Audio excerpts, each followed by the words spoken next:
Le but de la journée, c'était de promouvoir le vélo et tous les usages du vélo, de faire découvrir la beauté du patrimoine exceptionnel dont on dispose sur Bessin, la côte de Nacre, parce que c'est des paysages absolument magnifiques, et de rencontrer les forces vives du territoire.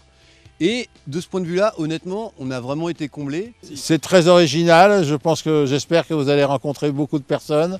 Ça, l'histoire du vélo, j'étais assez surprise quand même, c'est sympa, ça faut être honnête. Donc on peut espérer que sur un aspect politique, il fasse la même chose que quand il est sur son vélo. Je ferai pas 200 bornes en vélo, je suis désolé, j'y arriverai pas. Je m'appelle Xavier Brinchevig, j'ai 48 ans. Je suis de Lyon-sur-Mer, sur la côte de Nacre. Ça fait maintenant plus d'1 an que je laboure le territoire, que je fais tous les marchés à Isigny, au Mollet-Litry, à Trévière, à Courseulles, à Bayeux tous les samedis matins. Et j'essaye comme ça d'aller à la rencontre des habitants pour saisir leurs aspirations, leurs envies, leurs espoirs et essayer de les concrétiser une fois arrivés à l'Assemblée nationale. Je trouve ça super parce qu'il s'investit énormément dans sa campagne. Un député proche des gens, à l'écoute et à la recherche de solutions pour que la vie de nos concitoyens s'améliore. Il serait parfait parce qu'il a de grandes idées et puis ferait avancer un peu les choses que certains ne font pas, quoi. Tour à vélo pour rencontrer les gens, pour aller leur faire découvrir la politique peut-être différemment, parce qu'on sait que souvent ils sont un petit peu blasés, ils y croient plus, donc il faut arriver à les surprendre.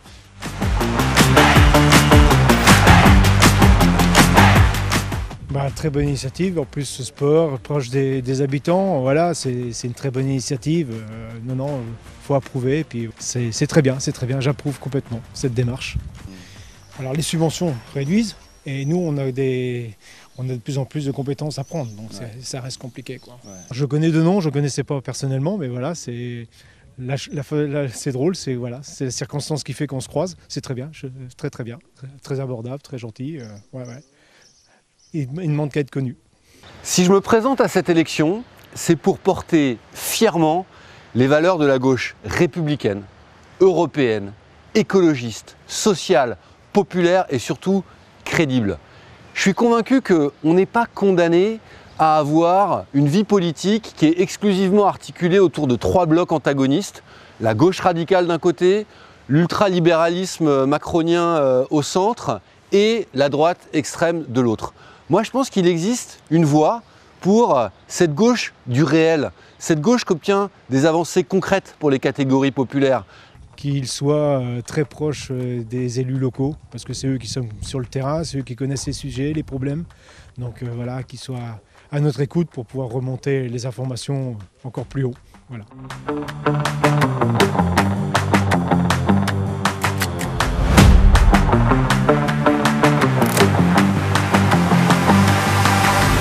En fait, notre circonscription, elle est fondamentalement modérée. Et je pense que le seul candidat à gauche en capacité de l'emporter au second tour, c'est moi en raison de la ligne politique que j'incarne, celle d'une gauche constructive, une gauche de gouvernement, une gauche réformiste, social-démocrate, celle qui veut obtenir des avancées concrètes pour les gens. La gauche de la CMU, des 35 heures, des congés payés, de la retraite à 60 ans pour les carrières longues. À tous les niveaux, il y a quelque chose à faire et que ça ne reste pas au niveau des annonces. On souhaite que l'Assemblée nationale soit une Assemblée nationale, les députés soient l'ensemble de cyclistes qui prennent la cause du cyclisme et du déplacement de modalités douces. À mon âge, on a eu beaucoup de gens qui sont venus aussi, qui n'ont pas forcément fait ce qu'ils ont annoncé. On a vu passer tellement de monde à Bayeux, beaucoup de gens parachutés.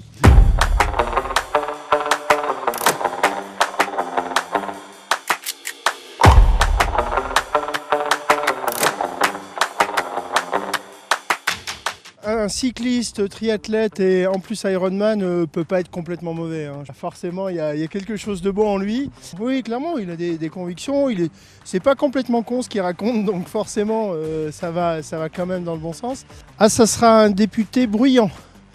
un député qu'on va entendre et qui, même éventuellement, quitte à pas plaire forcément à tous ses amis, mais Xavier est un mec de conviction, et puis quand il y a quelque chose qui lui plaît pas, y compris dans son camp, il le dira de toute façon. Je suis celui sur lequel sur le bulletin de vote dont le nom sera le plus compliqué à prononcer. Oui. Et vous faites partie de quel... Moi je suis la gauche mais non mélenchonienne. D'accord. La gauche républicaine et européenne. Bien. Modérée. Bon. Eh bien, voilà. c'est bien. Bonne journée. Merci à vous de même. Merci. Et ce tour à vélo, c'était une manière d'engager la conversation, de cerner leurs aspirations, leurs espérances, ce dont ils ont envie de me parler pour pouvoir après relayer leurs aspirations au sein de l'Assemblée nationale.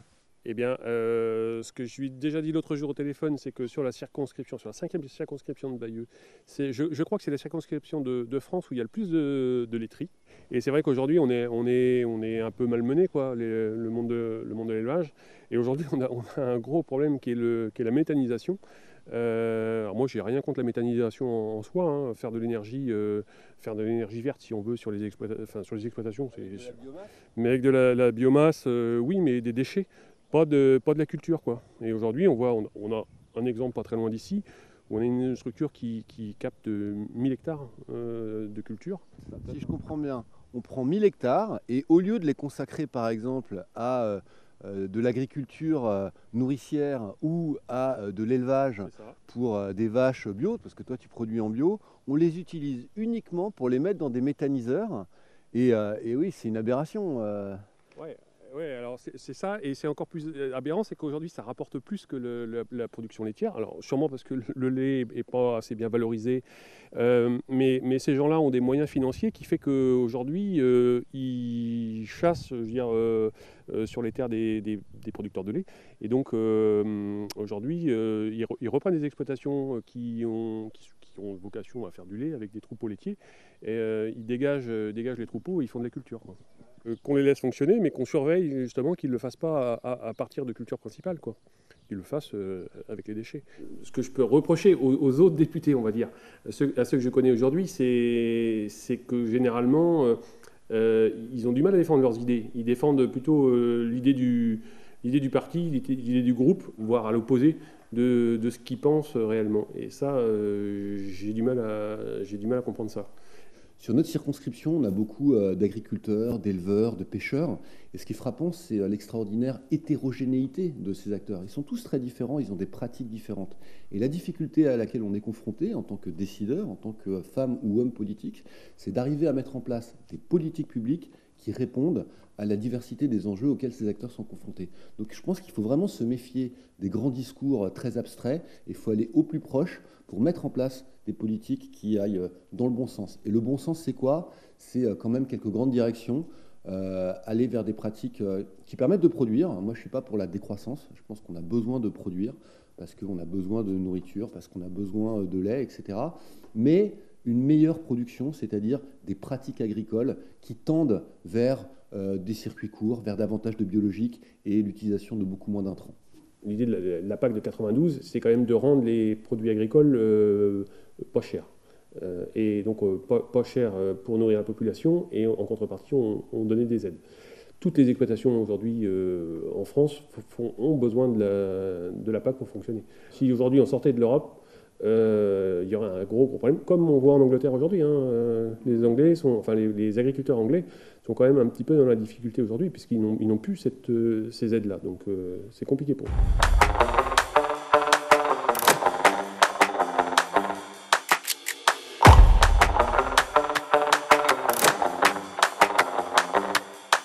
Alors là, on est devant la maison de retraite Saint-Joseph d'Isigny, qui est la seule maison de retraite d'Isigny, qui est une maison de retraite publique.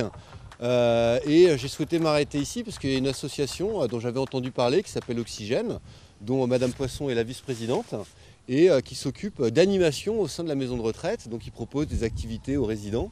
Ce qui nous a plu, franchement, c'est qu'on soit choisis, hein, soyons clairs. Nous, on n'est pas assez connus déjà au niveau associatif. Et au moins, on va essayer, on espère que nos demandes seront prises en considération. Et puis voilà, quoi. par rapport au nombre de résidents qu'on a, ce qu'on peut leur proposer. On calcule dur, hein, voilà, on n'a pas assez de subventions.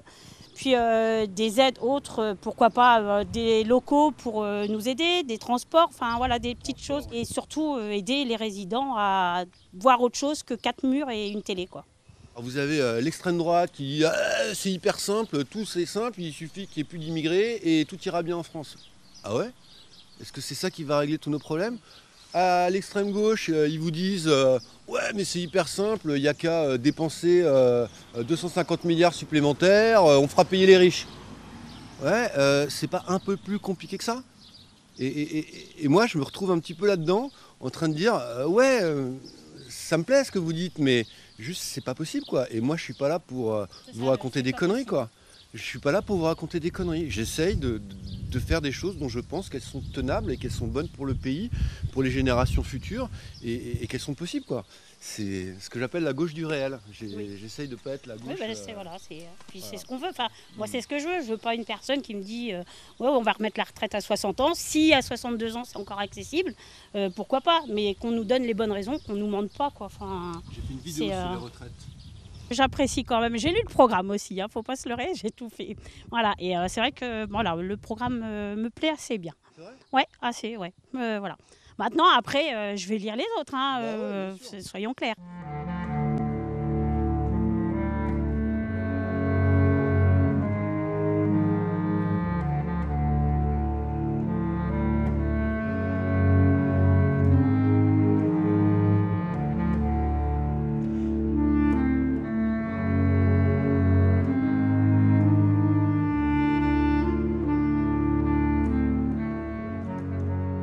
On est au cimetière militaire américain de Colville-sur-Mer à Omaha Beach.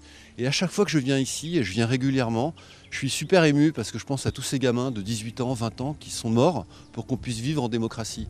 Et à l'heure actuelle, où on voit à quel point la paix est menacée en Europe, avec l'Ukraine, avec les Russes, moi je pense à ces alliés. Et je n'oublie pas dans quel camp on est, dans le camp de la démocratie, dans le camp de la liberté. Alors oui, je voudrais qu'on aille plus loin dans la défense européenne et dans la création d'une force armée européenne pour assurer notre souveraineté stratégique. Mais je pense qu'en attendant, on est bien content d'être dans l'OTAN et on est bien content d'avoir les Américains comme alliés. Parce qu'entre Vladimir Poutine d'un côté ou Barack Obama et Joe Biden de l'autre, et ben moi je choisis Joe Biden et Barack Obama sans aucune hésitation. Merci à nos alliés américains. Voilà. Ce faisant, moi j'aimerais poser une question à Xavier et à Stéphane. Je suis aujourd'hui maire d'une des communes d'Omaha Beach, puisque Sainte-Honorine, vous le savez peut-être, fait partie avec Vierville, Saint-Laurent-Colville, des 4 communes sur lesquelles les soldats américains ont débarqué le 6 juin 1944. Il y a un sujet qui tracasse beaucoup de gens ici, c'est la situation internationale. Au vu de ce que nous savons de l'histoire et des cicatrices qu'elle a laissées dans ce territoire, moi j'aimerais connaître votre position sur l'OTAN, l'adhésion de la Finlande et de la Suède, et puis aussi les propositions de certains qui souhaiteraient que la France se retire de l'OTAN. Est-ce que vous avez une position sur ces sujets-là? Donc oui, je suis partisan de rester dans l'OTAN. Je vois à quel point la situation internationale est compliquée. Je vois ce qui se passe en Ukraine. Je vois tous les pays qui veulent rejoindre cette alliance. Et je pense qu'ils sont les bienvenus. Moi, je pense que nous devons les accueillir. Et cela ne nous exonère pas de la volonté de construire une défense européenne pour assurer notre souveraineté stratégique à l'échelle du continent. Tant que nous n'aurons pas cette capacité militaire, diplomatique européenne, je pense que l'OTAN a encore de beaux jours devant elle et je ne souhaite absolument pas en sortir pour le bien de la France et pour le bien de l'Europe. Une candidature aux législatives, ça devrait être d'abord bien connaître le territoire. Et ce que je peux dire de Xavier, c'est que depuis 1 an et demi qu'il a choisi de s'investir, il fait ce travail, il laboure le territoire, il va à la rencontre des gens et c'est un gage de succès pour une campagne telle que celle qu'il a entreprise, même si objectivement on ne peut que rappeler que la division n'est pas de bon augure pour la gauche.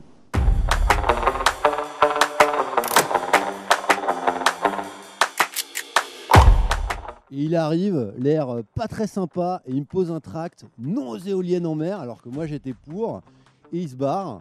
Et je me dis, oh là là, il a pas l'air commode le gars. Et alors, je suis allé le voir, et je lui dis, hey, on peut discuter. Et derrière sa mine très patibulaire, j'ai trouvé un mec super à l'écoute, qui était conscient des enjeux et qui était ouvert à la discussion. Donc toi, tu es très inquiet sur les éoliennes. Ouais, sur l'éolienne. Tu es inquiet ou tu es contre? Je suis inquiet. Inquiet. Moi, demain, on nous sort l'étude d'impact qui vraiment ne ferait rien. Ça ne nous gênerait pas. D'accord. Bah, on perdrait un petit terrain, mais à côté de ça, si ça fait rien, on arrivera à se décaler. Que là, nous, les études qu'on a eues sur mer du Nord, tout ça, c'est qu'autour, il n'y a plus rien. C'est-à-dire en Écosse, ouais. sur toute la bande côtière Belgique, de la tout ça, Grande-Bretagne. et ils ne voient plus rien autour des parcs éoliennes. Donc les bulots, il n'y en a plus. On a quand même 10 bulotiers sur Pont-en-Bessin. Et Grand Camp, ils sont 11, 12. Bah, sur toute la côte, il y a une quarantaine de bulotiers. Les coquilles Saint-Jacques, ils n'en voient plus. Nous, on vit vraiment, c'est 70% du métier normand, la coquille. On rajoute le chalut l'été pour faire un plus, mais on vit de la coquille, nous. Pour eux, il n'y a pas de risque, donc ils veulent faire le parc et après faire l'étude.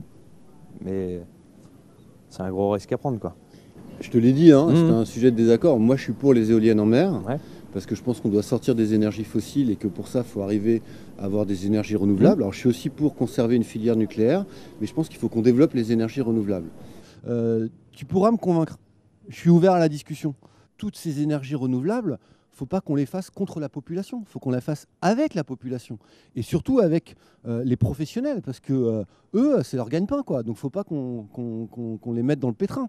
Donc moi, je veux qu'on continue cette concertation avec eux. Et puis j'ai découvert aussi un métier, et j'ai découvert à quel point les pêcheurs, et même les pêcheurs artisanaux, comment ils s'étaient modernisés, les investissements qu'ils avaient faits dans leurs bateaux, à quel point ils respectaient la ressource, à quel point ils étaient conscients des enjeux écologiques, de la préservation de la ressource pélagique. Et ça m'a... ouais, ils ont des niveaux de qualification qui sont énormément montés en grade. Parce que comme je disais, on est tout seul, personne ne nous voit, et on est un peu les oubliés du pays. Bah après, on n'a pas le même point de vue sur tout, mais c'est bien qu'ils viennent nous rencontrer, quoi. Parce qu'il n'y a pas beaucoup de monde qui sont venus nous voir pour nous demander ce qu'on attendait, quoi.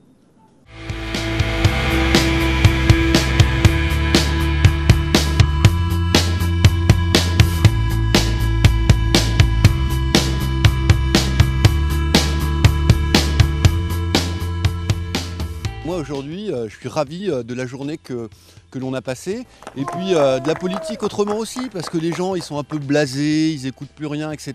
Donc il faut être capable de les surprendre, de les interpeller, de les faire réfléchir.